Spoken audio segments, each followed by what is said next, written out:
मौन का सच। छत्तीसगढ़ के एक सुदूर गांव धनीपुर में एक बूढ़ा आदमी रहता था। नाम था हरिराम। चुपचाप, शांत और बेहद रहस्यमयी।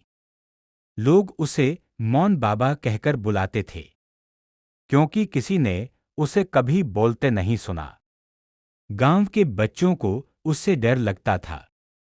महिलाएं उससे दूर रहती थीं और मर्द उसके पास जाते भी थे तो केवल कोई सलाह लेने। अजीब बात यह थी कि वो बिना बोले ही सब समझा देता था।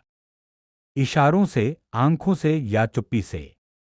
हर किसी के मन में यही सवाल था, आखिर मौन बाबा बोलते क्यों नहीं। एक दिन गांव में शहर से एक लड़का आया। नाम अनिकेत। वह पत्रकार था और अपने चैनल के लिए गांवों की अनोखी कहानियों पर रिपोर्ट बना रहा था। जब उसे मौन बाबा के बारे में पता चला तो वह बहुत उत्साहित हुआ। क्या वो गूंगे हैं? नहीं, बचपन में बोलते थे। फिर एक हादसे के बाद चुप हो गए। गांव के प्रधान ने बताया। कौन सा हादसा? अनिकेत ने पूछा। ये कोई नहीं जानता। जब से गांव में आग लगी थी, बाबा चुप हो गए। अनिकेत की जिज्ञासा और बढ़ गई। वह बाबा से मिलने गया। बूढ़े बाबा बरगद के पेड़ के नीचे बैठे थे। सफेद दाढ़ी, सोनी आंखें और झुका हुआ शरीर। बाबा, मैं आपकी कहानी जानना चाहता हूं, अनिकेत ने विनम्रता से कहा। बाबा ने उसकी ओर देखा, मुस्कराए और चुप रहे। रात में अनिकेत गांव की पुरानी लाइब्रेरी में गया। वहां उसे एक पुरानी डायरी मिली। हरिराम 1985 के नाम से। उस डायरी में लिखा था, आज मैंने गांव के बच्चों को स्कूल में दाखिला दिलवाया। कुछ लोग नाराज हैं। उन्हें लगता है कि लड़कियों को पढ़ाने की जरूरत नहीं। शाम को सरपंच आया, धमकी दी, हरिराम, तू गांव में ज्यादा सुधार मत ला, नहीं तो तेरी जुबान काट देंगे। आज स्कूल में आग लग गई। मुझे शक है ये उसी सरपंच का काम है।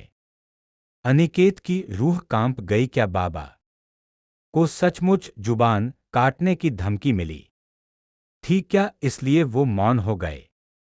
अगले दिन अनिकेत ने बाबा से डायरी का जिक्र किया। बाबा की आंखों में आंसू आ गए।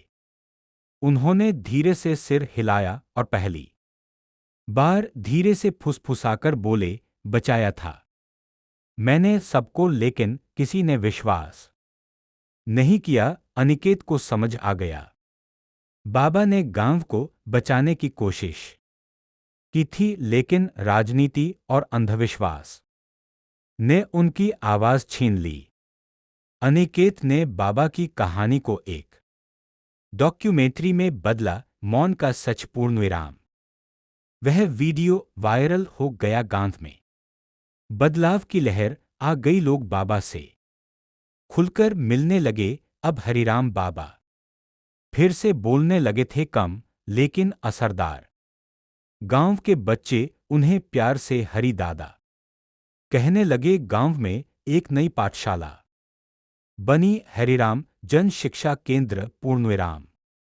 अनिकेत शहर लौट गया, लेकिन हर महीने गांव आता नए बच्चों को पढ़ाने। गांव अब धनीपुर नहीं, ज्ञानपुर बन गया था। चमकदार तारा सीख।